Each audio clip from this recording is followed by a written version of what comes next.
एक लड़का है आदित्य, वो प्लान करता है कि इस नए साल में वो अच्छे से पढ़ेगा, नई स्किल सीखेगा और रोज जिम जाना स्टार्ट करेगा। वो पूरा शेड्यूल बना लेता है, बट वो शेड्यूल को 15 दिन भी फॉलो नहीं कर पाता।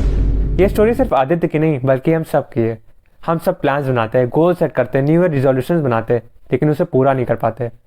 तो अब आपका क्वेश्चन होगा इसे कैसे सुधारे। इसका सिंपल जवाब है सही गोल सेट करके और गोल ओरिएंटेड सिस्टम बना के। तो सही गोल कैसे सेट करें और गोल ओरिएंटेड सिस्टम कैसे बनाएं, इसका जवाब आपको इस वीडियो में मिलेगा। इस वीडियो को 4 सेक्शन में डिवाइड किया गया है: प्रोडक्टिविटी, फाइनेंस, कम्युनिकेशन और लाइफ फिलॉसफी, जिसमें आपको 7 बुक की समरी दी जाएंगी जिससे आप 2024 का अपना बेस्ट ईयर बना सकते हैं। ये वीडियो थोड़ा लंबा हो सकता है तो नीचे आपको टाइम स्टैम्प देखने को मिलेगा। अब बात करते हैं प्रोडक्टिविटी की। हम सब में प्रोडक्टिविटी को लेकर एक मिसकंसेप्शन है। हमें लगता है जितना ज़्यादा काम हम करेंगे उतने ज़्यादा प्रोडक्टिव हो जाएंगे, जबकि ऐसा नहीं है। प्रोडक्टिव बनने में और बिजी रहने में फ़र्क होता है। प्रोडक्टिविटी का सिंपल मतलब है जो गोल हमने बनाए, जो काम पूरा करने का सोचा उसे पूरा किया। जैसे आपने डिसाइड किया कि आज ये 3 काम करके सो गए और वो 3 काम कर लिए तो आप प्रोडक्टिव बन गए।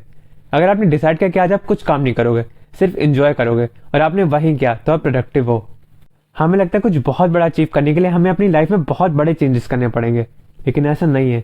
हम छोटे छोटे चेंजेस लाकर बहुत बड़ी चीज़ें अचीव कर सकते हैं। इसका सबसे बढ़िया एग्जाम्पल है ब्रिटेन की साइकिलिंग टीम। ब्रिटेन की साइकिलिंग टीम काफ़ी खराब परफॉर्म करी थी। 2003 में उन्होंने डेव ब्रेसफोर्ड को अपना परफॉर्मेंस डायरेक्टर बनाया और तभी से चीज़ें बदलना चालू हुई। डेव का मानना था कि छोटे छोटे चेंजेस लाकर बड़े रिजल्ट अचीव किए जा सकते हैं। और टीम में काफ़ी सारे छोटे चेंजेस लाए, जैसे साइकिल की सीट्स रीडिज़ाइन की, प्लेयर की ट्रेनिंग में थोड़े चेंजेस लाए, उनकी डाइट और स्लीप साइकिल मॉनिटर करने लगे और ऐसे कई सारे छोटे चेंजेस लाए, जिसका नतीजा ये निकला जिस टीम ने पिछले 100 साल में सिर्फ 1 गोल्ड मेडल जीता था, उस टीम ने 2012 के ओलंपिक्स में 9 गोल्ड मेडल और 7 वर्ल्ड रिकॉर्ड्स बनाए। ये पावर है छोटे छोटे इंप्रूवमेंट्स की। पता है, अगर आप डेली सिर्फ 1% इंप्रूव करोगे तो 1 साल बाद आप 37.8 टाइम्स बेटर हो जाओगे। अब अगर हम डेली इंप्रूवमेंट की बात कर ही रहे हो और एटॉमिक हैबिट का नाम ना ले तो ऐसा हो सकता है। अब मैं आपको इस बुक से 3 टेक्निक्स बताऊंगा जिससे आप अच्छी आदत आराम से डाल सकते हैं। पहला, 2 मिनट रूल। अब जैसे आपको कोई काम करने का मन नहीं करा तो अपने आप को समझाइए कि बस 2 मिनट ये काम करूंगा, बस 2 मिनट। आप 2 मिनट का टाइमर लगाइए और वो काम करना स्टार्ट कीजिए। ऐसे 2-3 बार करने के बाद आपका खुद मन करेगा कि इस काम को कंटिन्यू करते हैं। जब मेरा एडिटिंग करने का मन नहीं करता तो बस अपने आप को कहता हूँ कि 2 मिनट करूंगा, उसके बाद बंद कर दूंगा, और 1 घंटा कब निकल जाता पता नहीं चलता। दूसरी टेक्निक है शेड्यूलिंग वर्क। इसमें आप अपने काम को शेड्यूल कर देते हो। जैसे मैं 4 बजे पढ़ने बैठूंगा तो ये आपके दिमाग में चलता रहेगा और बहुत ज़्यादा चांसेस है कि आप पढ़ने बैठेंगे। और अपने लिए अनरियलिस्टिक गोल सेट ना कर लेना, छोटे से शुरुआत करो और फिर धीरे धीरे बढ़ाते जाओ। तीसरी टेक्निक है कॉन्जिक्यूटिव वर्क। अभी आप जो काम कर रहे हो उसके बाद आप क्या करोगे, जैसे सुबह उठे, ब्रश किया, फ्रेश हुए, ब्रेकफास्ट किया, ये रूटीन आपका सेट है। अब अगर आपको अपनी प्रोडक्टिविटी बढ़ानी है तो इस सीक्वेंस के बीच में अपना काम डाल दो, जैसे सुबह उठे, ब्रश किया, फ्रेश हुए, मेडिटेशन किया, ब्रेकफास्ट किया और फिर मेल चेक किया। आपको मुश्किल से 5-7 दिन ही करना होगा, फिर ये आपके रूटीन में आ जाएगा और आप ऑटो पायलट मोड में से करने लगेंगे। अब ऑटो पायलट मोड क्या होता है, इसका मैं आपको एग्जांपल लेता हूँ। आप थोड़ा फ्री हो तो आपने फोन उठाया और इंस्टा पे रील स्क्रॉल करने लगे, ये हुआ ऑटो पायलट मोड। इसमें आप अनकॉन्शियसली कुछ ना कुछ करते जाते हो, आप ज्यादा सोचते नहीं हो। अब देखो, इससे निकलने का सिर्फ एक ही तरीका है, कॉन्शियस बनो। अगर आप कुछ कर रहे हो तो सोचो ये क्यों कर रहे हो। आप भटक रहे हो तो अपने आप को वापस ट्रैक पे लाओ। आजकल शॉर्ट फॉर्म कंटेंट इसीलिए इतना ज़्यादा चल रहा है क्योंकि वो हर 30 सेकंड में आपको कुछ ना कुछ नया देता है, जिससे आपको डोपामिन की स्पाइक मिलती है। लेकिन ये सुनने में जितना सिंपल लग रहा है उतने ही आपके लिए खतरनाक भी है। जितना ज़्यादा आप शॉर्ट फॉर्म कंटेंट कंज्यूम करने लगेंगे, आपके दिमाग को उतना ज़्यादा डोपामिन चाहिए होगा, जिससे आप बहुत जल्दी बोर हो जाएंगे। इससे जो भी प्रोडक्टिव काम होंगे, जैसे पढ़ाई करना, न्यू स्किल्स सीखना, ये आपके लिए और टफ होता जाएगा क्योंकि इसमें आपको डोपामिन की किक नहीं मिलेगी। अब एक बहुत बड़ी मिथ फैलाई जा रही है पैशन को लेकर। लोगों को लगता है जो भी सक्सेसफुल लोग हैं वो अपना पैशन फॉलो करते हैं और वो उस काम में कभी बोर ही नहीं होते। ये सरासर झूठ है। अगर एक काम को आप बार बार करते जाओगे तो एक टाइम के बाद बोर होना पक्का है। लेकिन जो भी सक्सेसफुल लोग हैं वो उस बोरियत को झेलते हैं और अपना काम करते जाते हैं। यही सबसे बड़ा डिफरेंस है सफल और असफल लोगों में। अच्छा, आपके साथ ऐसा कई बार हुआ होगा कि आप एक काम में इतना डूब गए कि आपको आसपास का होश ही नहीं है। टाइम देखा तो पता चला 2 घंटे हो गए। यही होती है फ्लो स्टेट। फ्लो स्टेट में आप हाइपर फोकस मोड में काम करते हो। अब बात करते हैं कि कैसे हम फ्लो स्टेट में काम कर सकते हैं। सबसे पहले एक मीनिंगफुल टास्क ढूंढो। वो काम ना बहुत ज़्यादा हार्ड होना चाहिए ना बहुत ज़्यादा ईजी, और वो आपकी लाइफ में वैल्यू ऐड कर रहा हो। मीनिंगफुल टास्क ढूंढने के बाद आपको अपने रूम से सारी डिस्ट्रैक्शन वाली चीज़ें हटा देनी है। एक डिस्ट्रैक्शन फ्री इन्वायरमेंट क्रिएट करना है, जिसकी बात हम वीडियो में आगे करेंगे। फिर आपको सिर्फ उसी एक सिंगल काम पे फोकस करना है, उतनी देर के लिए कुछ और नहीं सोचना। और जब भी आपका ध्यान भटके, माइंड डिस्ट्रैक्ट हो, तो वापस उसे उसी काम पे लगाना है। और जब भी आपका एक हाइपर फोकस वाला सेशन खत्म हो, तो एक ब्रेक लो और अपने आप को रिपोर्ट दो। इससे आपका दोबारा उस फेज में जाने का मन करेगा। जितना काम हम हाइपर फोकस मोड में 1 घंटे में करेंगे, उतना शायद पूरे दिन में ना कर पाए। अब बात करते हैं डिस्ट्रैक्शन की। देखो, हम डिस्ट्रैक्ट क्यों होते हैं?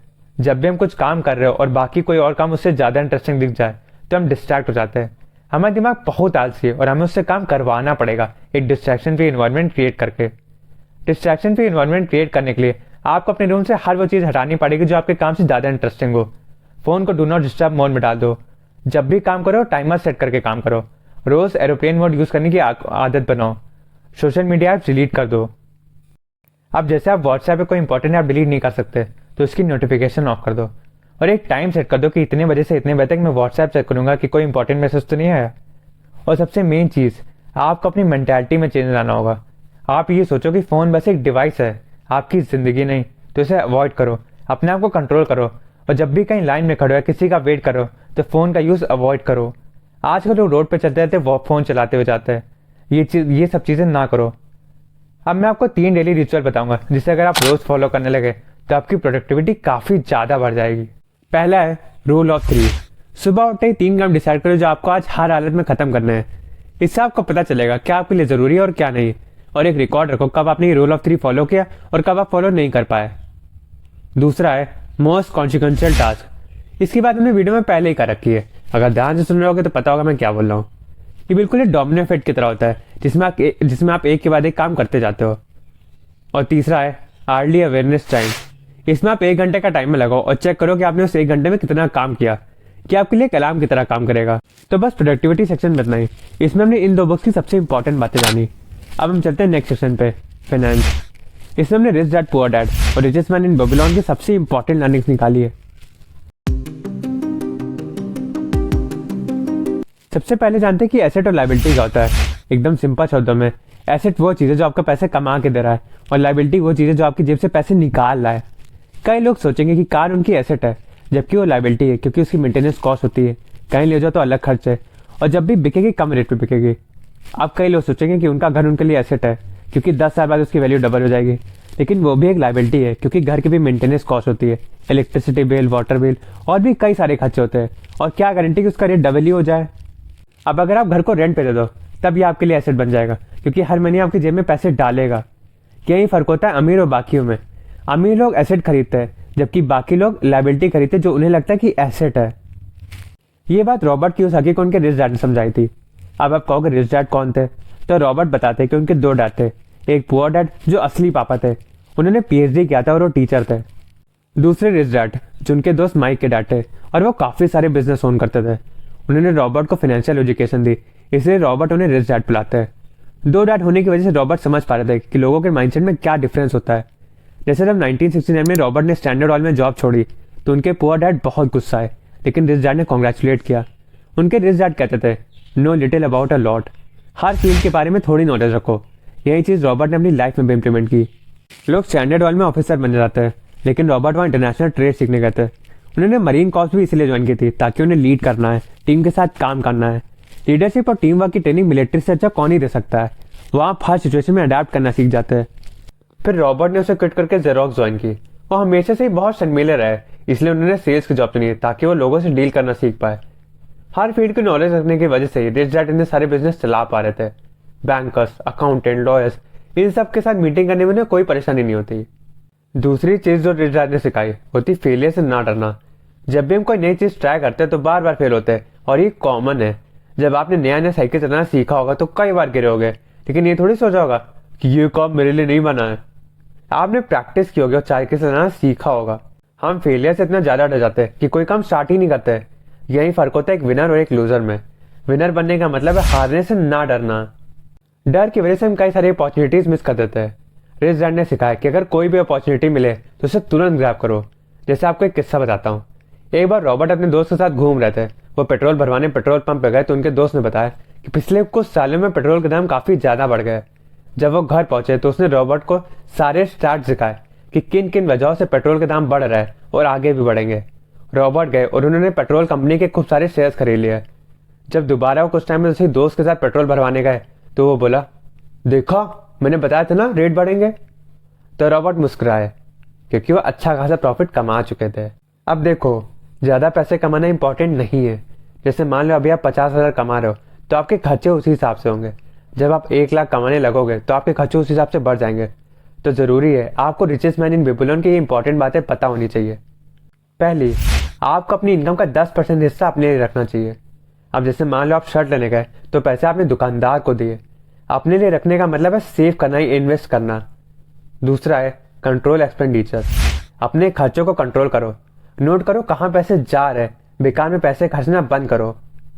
तीसरा है इंश्योर फ्यूचर इनकम। ऐसे एसेट लो जो आपको हमेशा पैसे कमा के देते रहे, जिससे आपको जिंदगी भर काम न करना पड़े। और लास्ट है इंक्रीज एबिलिटी टू लर्न। नई नई स्किल्स सीखो। सक्सेसफुल वही होता है जो लाइफ टाइम सीखता रहता है। आई एम श्योर ये वीडियो आपकी लाइफ में काफ़ी वैल्यू एड करी होगी। आपका एक लाइक और एक कमेंट मेरा दिन बना देगा। और अगर ऐसा कंटेंट और देखना चाहते हो तो सब्सक्राइब भी कर दो। तो यहाँ तक की वीडियो में हमने बात की कि हम अपने आप को प्रोफेशनली कैसे इंप्रूव कर सकते हैं। इसके आगे वाले सेक्शन आपको पर्सनल और प्रोफेशनल लाइफ दोनों में बहुत हेल्प करेगा। इसमें हम जानेंगे कैसे लोगों से बात करें, कैसे लोगों से डील करें। और ये बात मैं आपको एक बहुत ही popular book How to Win Friends and Influence People से बताने जा रहा हूँ। तो शुरू करते हैं नेक्स्ट सेक्शन, कम्युनिकेशन। पहला प्रिंसिपल है become genuinely interested in others. देखो, इस दुनिया की कड़वी सच्चाई है, लोग दूसरों से ज्यादा खुद में इंटरेस्टेड होते हैं। अगर आप उन्हें अपने बारे में बताओगे तो उनको उसमें उतना मजा नहीं आएगा जितना उन्हें अपने बारे में बताने में आएगा। तो आप लोगों में जेन्युइन इंटरेस्ट दिखाओ। आपको एक स्टोरी सुनाता हूँ। ये कहानी मार्टिन गिन्सबर्ग की। जब वो बहुत छोटे थे तो एक बार उन्हें हॉस्पिटल में एडमिट होना पड़ा सर्जरी के लिए। वो थैंक्स गिविंग डे था। उनके पापा तो थे नहीं और माँ आ नहीं सकते थे। ये सोचकर वो रोने लगे। तभी एक नर्स उनके पास आई और उन्हें चुप कराने लगी। फिर वो उनसे बात करने लगी और उसके साथ खेलने लगी। उस नर्स ने बताया कि आज उनकी भी फैमिली वेट कर रही है लेकिन वो यहाँ ड्यूटी पर है। फिर वो अपना लंच लिया और आधा हिस्सा मार्टिन को दिया। उसकी ड्यूटी 4 बजे तक थी लेकिन वो मार्टिन के लिए 11 बजे तक रुकी रही जब तक वो सो नहीं गए। ये इंसिडेंट मार्टिन को आज भी याद है और हर थैंक्सगिविंग डे पर उन्हें उस नर्स की याद आती है। Principle 2, be a good listener, encourage others to talk about themselves. एक बार डेल कार्नेगी पार्टी में गए हुए थे और वहाँ एक लेडी उनसे बात करने लगी। उसे पता था कि डेल कार्नेगी यूरोप घूम चुके हैं। तो वो कहती है, मिस्टर कार्नेज, मैं चाहती हूँ कि आप मुझे हर जगह के बारे में बताएं जहाँ आप जा चुके हैं और वहाँ आपने क्या क्या देखा।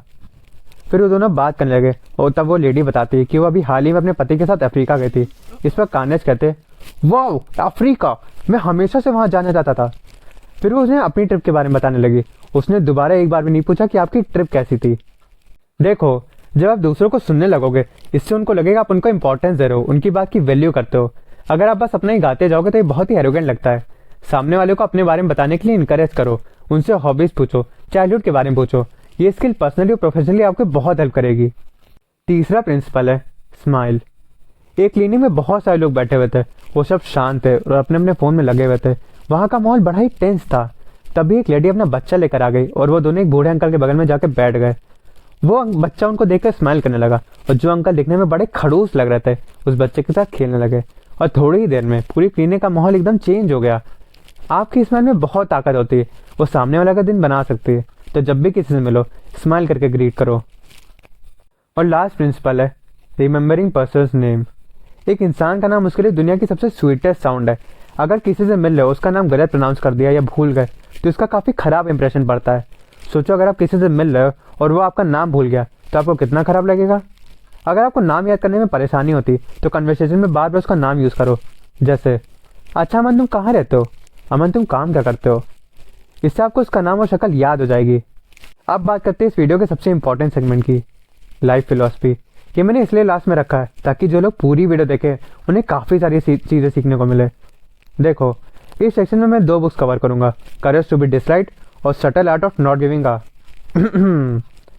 इनके ऊपर मैंने डेडिकेटेड प्लेलिस्ट बनाई जिसमें मैंने काफ़ी चीज़ों को काफ़ी डिटेल में डिस्कस किया है। यहाँ मैं कोशिश करूँगा कि थोड़ा शॉर्ट में बता पाऊँ। जैसे मान लो आपकी हाइट कम है, लोग अपनी हाइट को लेकर काफ़ी इनसिक्योर रहते हैं, लेकिन ये आपके ऊपर है आप उसे क्या मीनिंग देते हो। अगर मान लो आप दुनिया में अकेले इंसान होते तो क्या अपनी हाइट के बारे में सोचते? नहीं ना। तब कोई होता ही नहीं कंपैरिजन करने के लिए। यही चीज़ पैसे को लेकर भी है।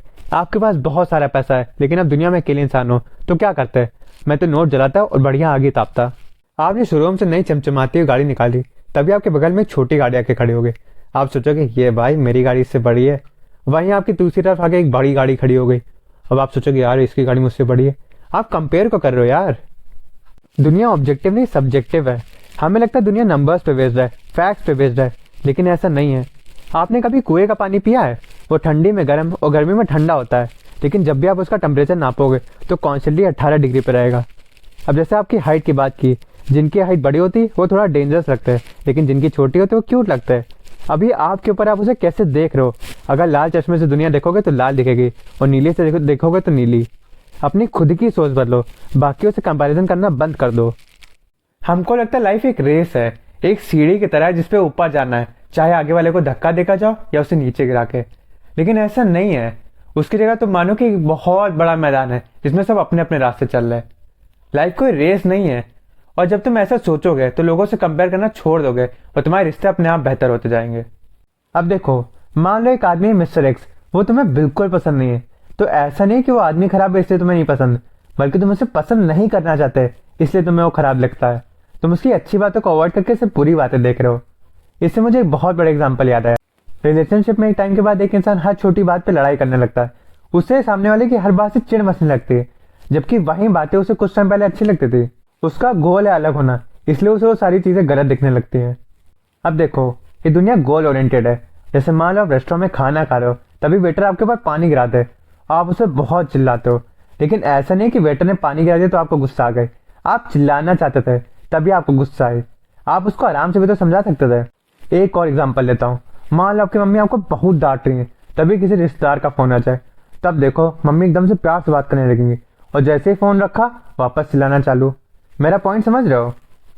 अब दूसरी बात, पास्ट मैटर नहीं करता, हम जो उसे मीनिंग देते वो मैटर करता है।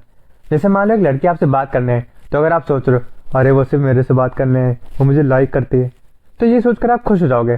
लेकिन अगर आप उसे कैजुअली लोगे कि हाँ ऐसी बात करने आगे हुई, तो आपको कोई फर्क ही नहीं पड़ेगा। तो देखा आपने, सेम इंसिडेंट को हमने अलग अलग मीनिंग दे सकते हैं।